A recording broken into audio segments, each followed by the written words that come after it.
Honorable Prime Minister of India, Shri Narendra Modi ji, the President of the Council of Ministers of Italy, Her Excellency Giorgia Meloni, Foreign Minister of India, Dr. Jaishankar, Ambassador Vinay Quatra, esteemed leaders, Excellencies and distinguished guests, a very, very warm welcome to the 8th Raisina Dialogue. This edition of the dialogue is special. It is the first dialogue in India's Amrit Kal, or Golden Age, an epoch marking the 25 years leading up to a century of India's independence. When colonial rule left our country starving of resources, it could not shackle the hopes and dreams of 1 billion people. Today, those aspirations remain alive, and 75 years that passed have led to this very moment of resurgence. Amrit Kal is when the population of this country will be lifted to new standards of living, when the state will grow it in its capacity to serve the needs of not just its own citizens, but those of the world, and when the country will invest in shaping a new global order that is responsive to all humanity and to our shared planet. The Raisina Dialogue seeks to be an ideas companion in this journey of India with the world. There is a packed agenda for the dialogue in the days ahead that allows us to engage with new voices, new thoughts and new ideas that could indeed change our paradigms. 2023 is also significant for India as it is the year of India's presidency of the G20, a group of nations that are pivotal to the world's future because their choices have cascading regional and global consequences. The failures of the G20 will hurt the world, and their successes will lift us all. The ambition of this year's G20 has also shaped the dialogue's agenda.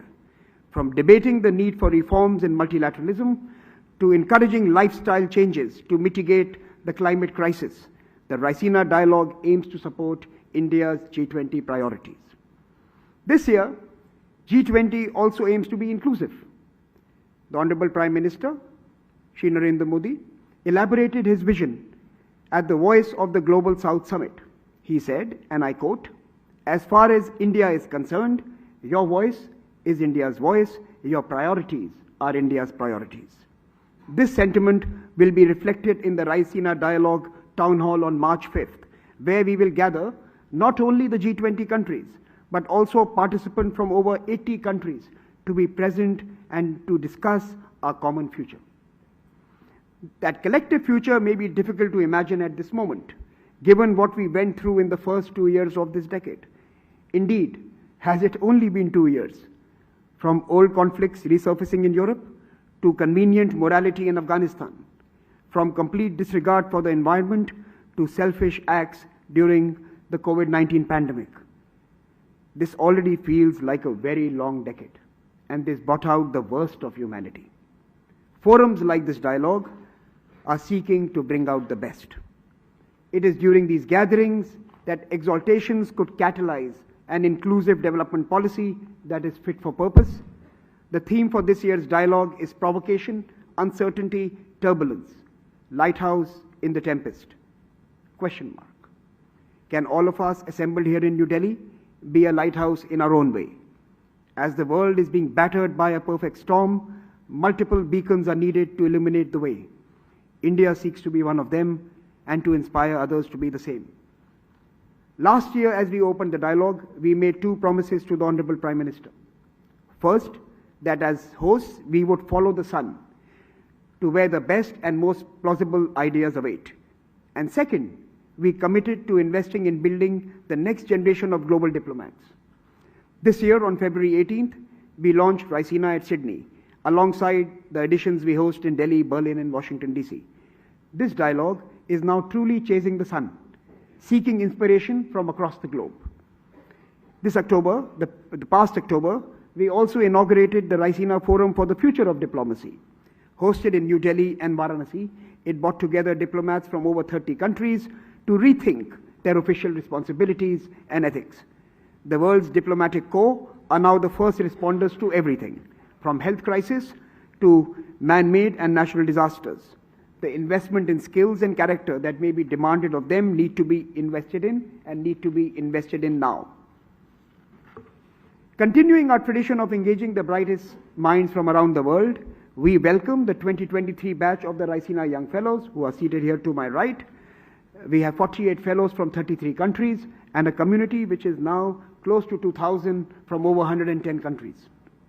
It is a hope that these young minds and others who will join us at the dialogue will take with them new perspectives, new friendships, and a new resolve, inspired by the ethos of this G20 priority and agenda. Vasudhaiva Kutumbakam, one earth, one family, one future. Stronger together is the Indian way. Perhaps that is the only way. Welcome once again, and let the conversations begin. I thank you for gathering here.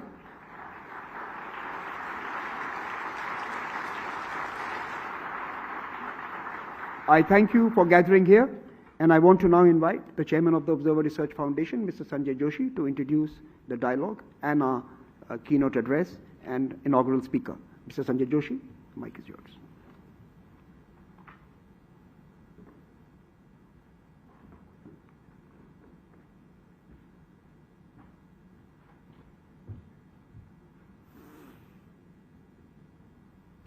A very good evening to all our distinguished guests.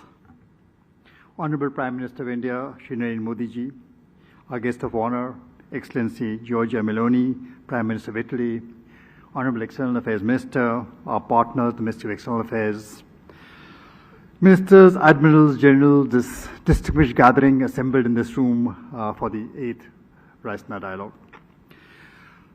2 decades ago, the phrase Vision 2020 used to evoke hope and optimism over the future of a 21st century world, riding on the back of global value chains, free markets, into a world of universal prosperity. Well, 2020 came, and instead of a well-lit road going to the future, we seem to have hit a series of blind spots one after the other. And today, the engine of globalization, which is supposed to be the engine of growth, lies broken, rudderless. And as we assemble for the 8th edition of Raisina Dialogue, we are challenged responding to a world where multilateralism lies fatally wounded. Wounded in wars that spill into multiple domains that no Geneva Convention controls. Trade, global finance, energy, food, everything is a weapon. A hyper-connected world, hyperventilating on Twitter 24/7, where the pandemic of hate and anger spreads with greater virulence than COVID-19 ever did. Now, what rules of engagement do we now create for countries and people that seem to have no desire to talk to each other? Well, some argue that the answer lies in building gated communities of nations that grant membership based on the reliability of the cardholders. Minilateralism, we called it. Well, others think that the answer lies in running the world's financial affairs out of a global capital located perhaps in the Swiss resort town of Davos. Both are fatally flawed. The problems that confront us cannot be confined within these walled gates. There's a real world out there which will keep invading, shattering the carefully constructed narratives, the norms, the sanctions that prop up these virtual domains. And caught in between all this are nations, middle powers, beleaguered emerging economies that, given a choice, have no interest in engaging in geopolitical competition, much less playing ball with revisionist powers keen to overturn the existing global order. These nations bank upon global multilateral institutions to manage potential conflicts and smooth the impact of trade wars and great power rivalries. And yet, as the business of governance has got more complex, more complicated, more than ever, we need new rules for the road now. We need new rules of the road now because we no longer travel just as a community of nations. we have been joined by many new actors who can traverse these highways with far greater speed than the nations ever do. And these are tectonic events which are taking place, and the greater their magnitude, the weaker is becoming our capacity to respond to it. And mind you, this is only Act 1 of this play. Already we see technology move in to substitute agency-led order and norms by discrete, anonymized protocols for finance, trade, commerce, and communications. For good or for bad, it is difficult to tell today. But in Act 2, which is coming, which is called the Age of the Intelligent Machine, now, unlike science fiction, the machine age does not manifest itself suddenly as an omnipresent, all-knowing chatbot appearing one fine day. Instead, it is slipping in each day, camouflaged in a forest of cookies, protocols, self-learning algorithms, Kafkaesque structures, which fashioned by tech entrepreneurs, advertisers, agents, ordering and controlling the lives of the governing and the governed both. The question is how democratic or how intrusive these are going to be, and that is a question which is going to keep on haunting us. And we can be sure that in the days ahead, the negotiations and the confrontations to settle these structures are going to be very intense. So the Raisina Dialogue 2023, today we are holding it as India takes charge of the G20, and a year that promises to be more than the ordinary. This forum comes at a time when many of us in Delhi believe that we have the ability to incubate conversations where many of these posers must be responded to. Our hope is that the Raisina Dialogue becomes one of the most influential of these platforms during India's presidency, a forum where each one of us in these troubled, tempestuous times contributes to the quest for answers and becomes part of the lighthouse that guides the ship back safely to shore. Thank you. And with that, I would like to invite Her Excellency Giorgia Meloni to deliver a keynote address. Over to you, ma'am.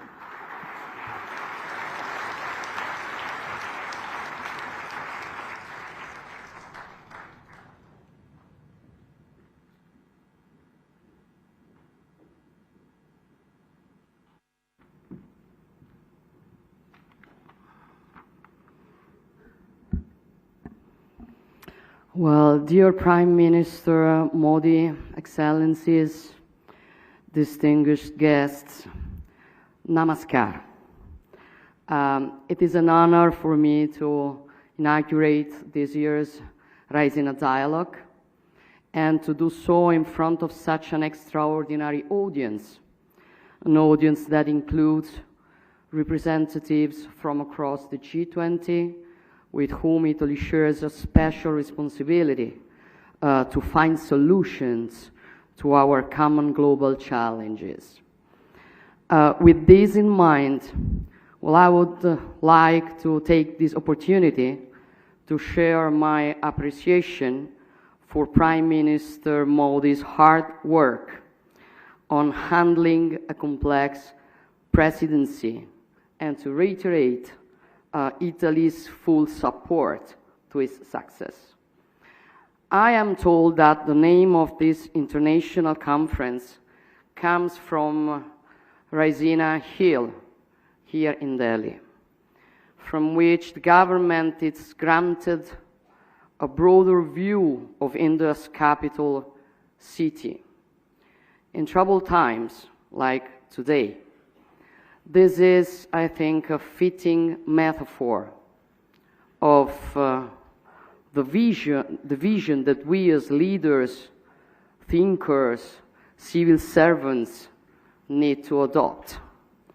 It reminds me of the Palatino, the Campidoglio, and the other hills on which our ancestors founded ancient Rome more than 2,000 years ago, from which an extensive network of roads connected different provinces, leading from the center of the Italian peninsula to very diverse cultures. And I think that it is also the way we need of doing politics today. When I was running for the electoral campaign, I said that I didn't want to climb the institutions to gain power. I wanted to climb the institution, for it is the only way that you can have a better view of what is happening and give best solutions. And that is exactly what I see today. As we look at events around us, our identity shapes our field of vision, both as individuals and as nations. Identity is shaped deeply by geography, and at the same time, our thoughts could be shaped by provocation. Here I would like to try to interpret in a positive way the very interesting question posed by the organizers of this conference. And I will start from the word provocation, which could certainly be considered as an affront to our sensitivities, but also as a spur to think in a different way. A challenge to accept the challenges of uncertainty and turbulence. For nothing is more certain than the uncertainty of our historic times. This is definitely the era of uncertainty, and at the same time, a period of unprecedented turbulence. We are in a tempest, and we need to stand tall in considering our common challenges. We need to stand on a hill to take a deep breath and see our lands and seas and their problems in a more enlightened way. We need a lighthouse in the storm. That is why opportunities like the Raisina Dialogue are so precious in times of accelerated and confusing events, which risk to be governed only with superficial thoughts and hasty actions. Therefore, let's go back to the fundamental factors, including the geographical one of our identities, and considering some important similarities between the wide and profound wealth of the Indian and Italian ancient cultures and contemporary interests.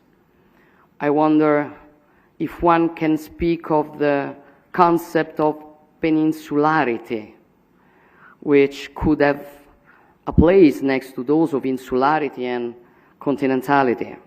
Italy is deeply European. Our roots and history, they are European. And together with the nation across the continent, we've built Europe's identity through the centuries. Yet all of Italy's long coastlines are bathed in the Mediterranean, the natural environment where the Judaic, Christian, and classic roots of Europe have developed. Geography has shaped our culture, our outward projection, and our growth as civilization. And much like India, the peninsular factor has given us a crucial resource, being both a continental and a maritime nation. A key advantage, making us natural platforms for trade, logistics, and the dissemination of culture and science. For centuries, our maritime flows have looked towards the south and to the rest of the Mediterranean, which remains our natural neighbor, and with whom we are continuing to build mutually beneficial relations. This is the spirit enshrined in our vision, also dubbed the Mattei Plan for the Mediterranean and for all the African continent, with its growing population, challenges, and opportunities. A vast region which has also the resources, starting with energy, which are so crucial for Europe, but which should, first of all, benefit the peoples who are the owners of these commodities. Our objectives are simple: ensuring prosperity, peace, and lasting friendship through collaboration on an equal footing. A collaboration aimed at providing tangible benefits for all, without predatory ambitions, without coercion, economic or otherwise.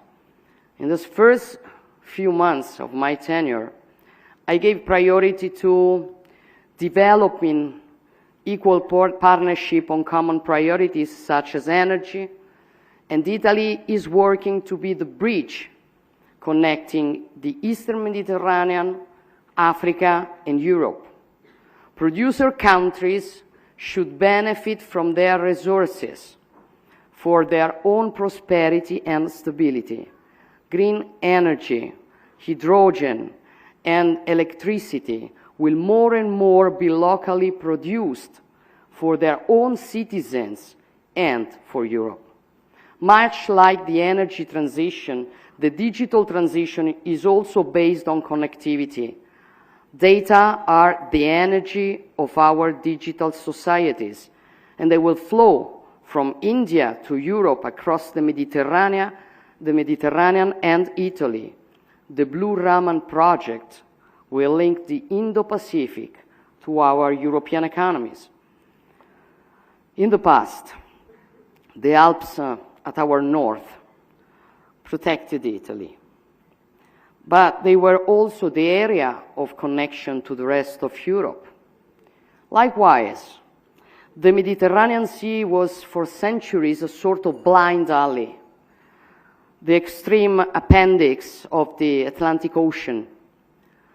Human progress and ingenuity, however, made the impossible possible: a change in geography, a passage from the Mediterranean to the Indo-Pacific through the Suez Canal.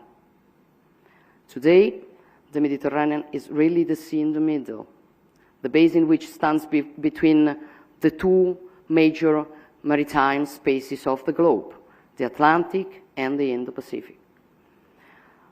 Italy, with its peninsula, which lies in the very center of the Mediterranean Sea, continues to be in every way a fully integrated part of the Euro-Atlantic community and of the cultural and political West, but it is more and more projected towards the Indo-Pacific, regaining the history of our maritime republics and of Marco Polo, especially after the opening of the Suez Canal.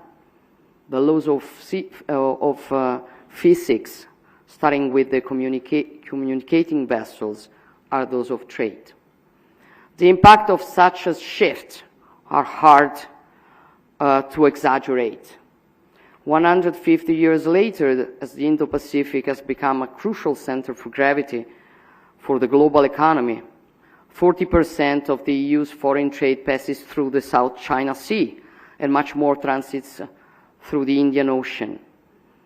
Our two regions are more interconnected than ever before.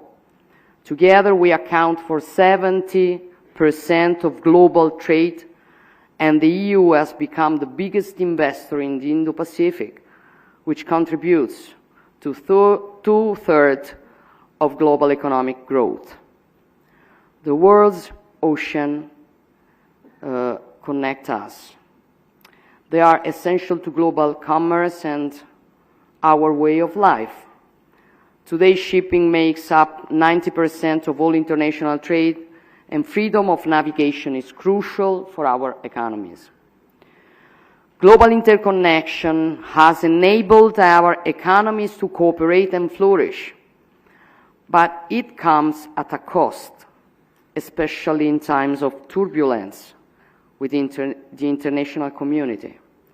What happens in Europe affects the Indo-Pacific in ways it would not have in the past. And what happens in the Indo-Pacific has direct repercussions in Europe. This is not a surprise. This is not a black swan. It is rather a gray rhino we should have seen. And it is something we need to keep in mind as we move forward. This implies a new approach on how we work together. We need to see the world through progressive lens, to focus with the same level of attention on both long and short-term dynamics. We face a war of aggression which brings us back to the tragedies of the 20th century, but at the same time we need to have the necessary vision to be prepared for the challenges of the 21st century. The COVID-19 pandemic shook the foundation of international trade and mobility, exposed profound weaknesses in the resilience of global supply chains and in globalization as we knew it. They said we could solve every problem with free trade. We were going to have democracy and richness for everybody. It wasn't like that. And we have to face what we were wrong in. As we worked to overcome these challenges, recover from the pandemic's devastating impact, and restore global trade flows, the Russian war of aggression against Ukraine disrupt global energy prices, endangered food security, and sent waves of inflation across the world to the detriment of the most vulnerable, especially in the global south. And it also put at risk global stability, peace, security, which depend on a predictable, rule-based international order. Just 1 year ago, we were poised to face the challenges of the 21st century, which were eradicating poverty, addressing climate change, managing the impacts of digitalization on information flows and on daily life in our societies, handling the advent of new technologies such as quantum computing and artificial intelligence. However, the events of February 24th last year brought us back to the wars of 20th century. I was in Kyiv last week. I witnessed the hard reality on the ground and felt the strength of the Ukrainians' national spirit among the destruction. The war is a war in Europe,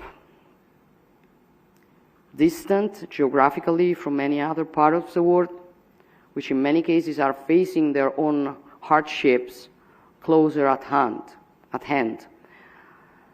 This should not, however, overshadow the relevance of what is at stake.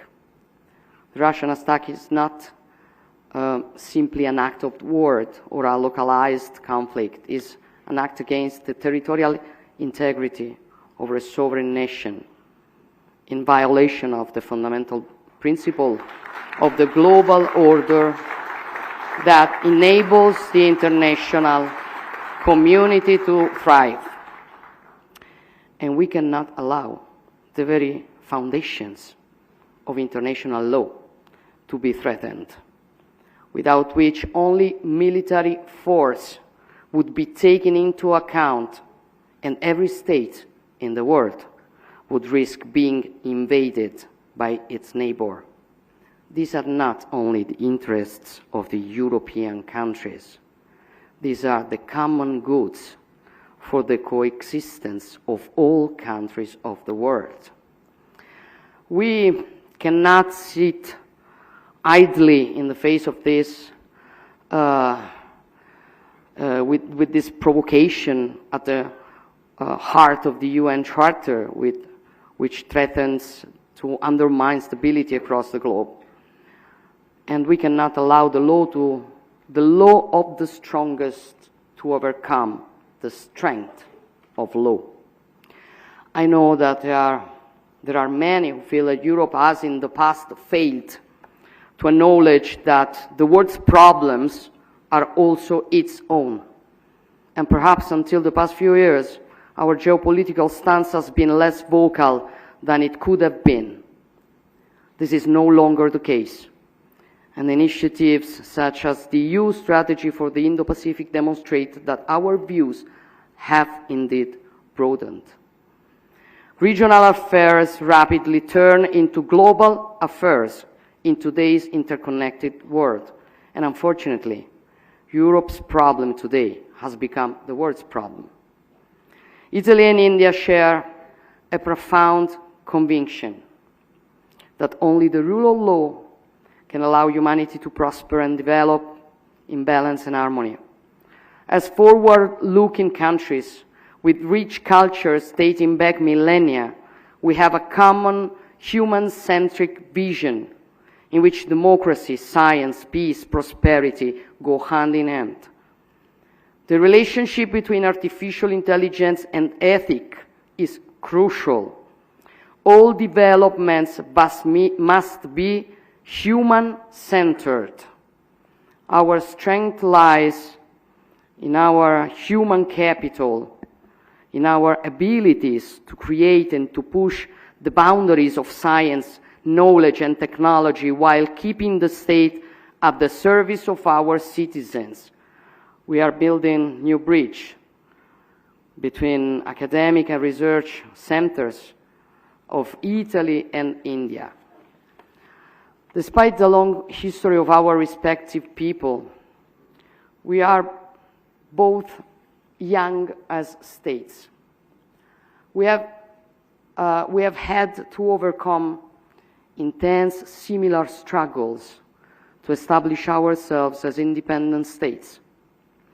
It is no coincidence that the Italian Risorgimento was among the sources of inspiration for many Indians fighting for their independence, and that the work of Giuseppe Mazzini, a key figure for Italy's unification, was translated, read, and studied by many Indian patriots.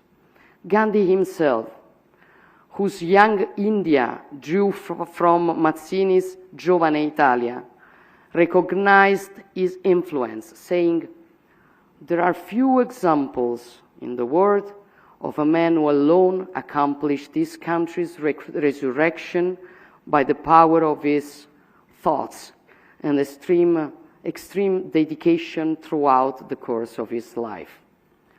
Our civilizations have met, touched, and influenced each other along the centuries. There are many examples, but one struck a particular chord with me: the discovery of an Indian ivory statue in the 2,000 years old ruins of Pompeii, a powerful testimony of the depth of our historical relations. Our cultures are hymns to life and love, and we will continue to fight with determination against those who worship hate and violence. Terrorism is a cancer that also needs to be faced through a wide international cooperation, and it must be addressed with leadership and resolve. As I sit in my office in Palazzo Chigi in Rome, which is known as the Prua d'Italia, the bow of Italy, I'm often reminded of my nation's maritime nature. As we navigate the waters of the world, we must navigate the new horizons of the 21st century. We need to see better as we move through uncertainty, to strengthen the resilience of our global relationships through greater cooperation and diversification. It is true that, as the title of this year's Raisina Dialogue reminds us, we are weathering a storm, which is a terrible storm, that is making it difficult for our ships to sail through crosswinds and violent waves crashing on the surf.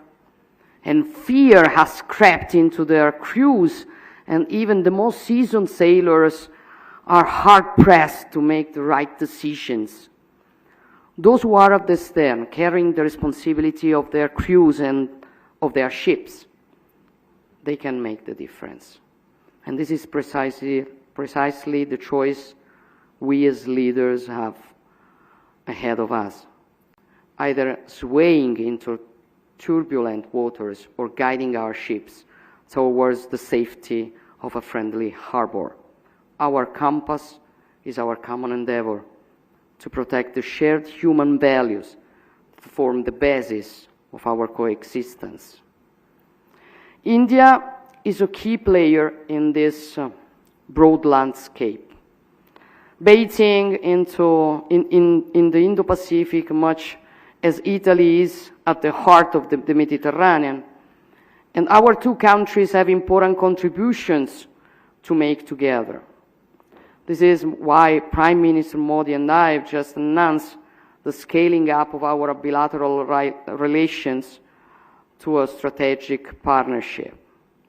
Building on bilateral tools and broader programs such as the EU Global Gateway, Europe and the Indo-Pacific, but also Latin America and the African continent, are enhancing their collaboration on all fronts, from connectivity to infrastructure and fair and sustainable trade, while keeping in mind the strategic priority for all of us, which is the energy transition.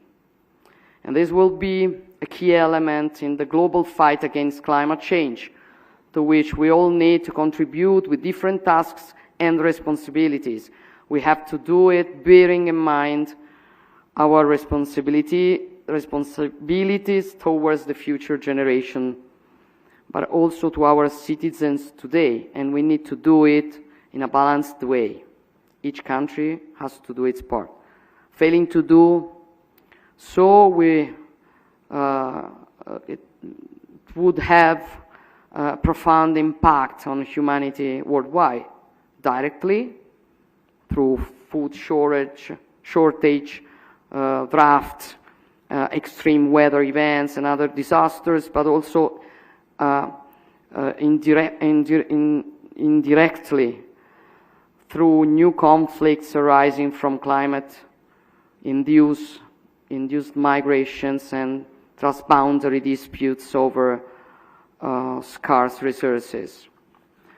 The need to accelerate the energy transition has been compounded by the energy crisis, which has highlighted the vulnerability of economies across the world. It has, however, also shown that global coordination on climate change is not a zero-sum game, but a true shared interest. The same is true for technological development and dissemination, where Indian countries throughout the Indo-Pacific have a central role to play, given their highly skilled workforce, their resources, and their strategic position along the global value chains. Our ability to work together on renewable energy, green hydrogen, circularity, and the twin transition will determine our success. And it requires a functioning international order. And this is something that we, humans of the 21st century, cannot do without, and that we need to nurture and reaffirm at every turn. The governance of multilateral organization must be updated, but the cornerstones of multilateralism cannot be put in question, as they are also the cornerstones of peace and freedom. Let us not feed the false metaphor of a world divided, the West against the rest. The unshakable unity in the face of the growing threat to international peace and stability goes well beyond the Western interest. It is a common interest. And this is, I believe, a key message that could emerge from the Indian G20 presidency as well as from the Raisina Dialogue. A message of hope, a message of unity. Every nation can be a lighthouse. With the wealth and pride of its tradition and identity, which somebody would like to forget or hide or kick. But we are nothing without our roots, our rights, and the capability we have to recognize them. They depend from our tradition. And who wants to kick our tradition, our identity, wants to kick our rights. So it's an important struggle that we are facing all over the world. And I know that on this we do agree the same point of view. Lighthouses do not obscure each other, but they can shine together and help all of us to navigate in these troubled waters. Thank you very much.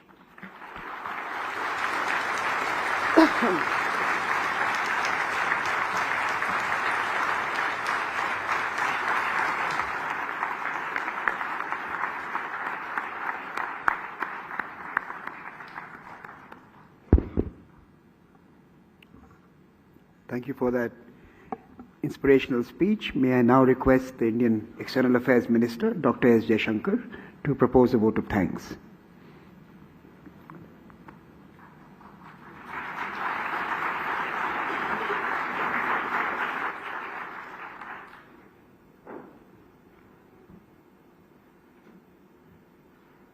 Prime Minister Narendra Modi ji, Prime Minister Giorgia Meloni, my distinguished foreign ministerial colleagues, Excellencies, ladies and gentlemen.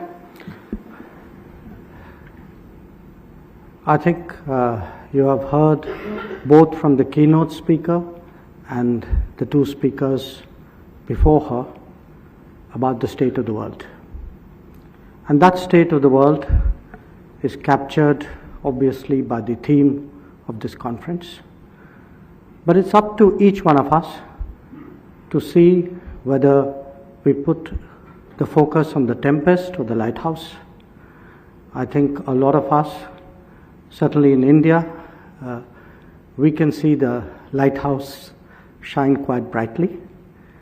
We believe that for all the challenges in the world, there is the leadership, there is a vision, there are solutions, and much of that today forms the agenda of the G20. So it's my honor today to propose a vote of thanks. I particularly thank Prime Minister Meloni for joining us this evening. I thank the Prime Minister, Narendra Modi ji, for keeping his word year after year of being here.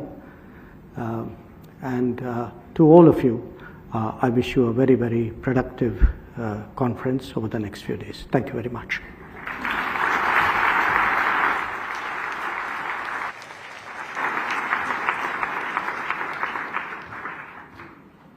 I will now request all of you to remain seated as the Honorable Prime Minister and the President of the Council of Ministers leave this room. I will also request orderly exit from this room thereafter, but first let our VIPs and chief guests leave the room.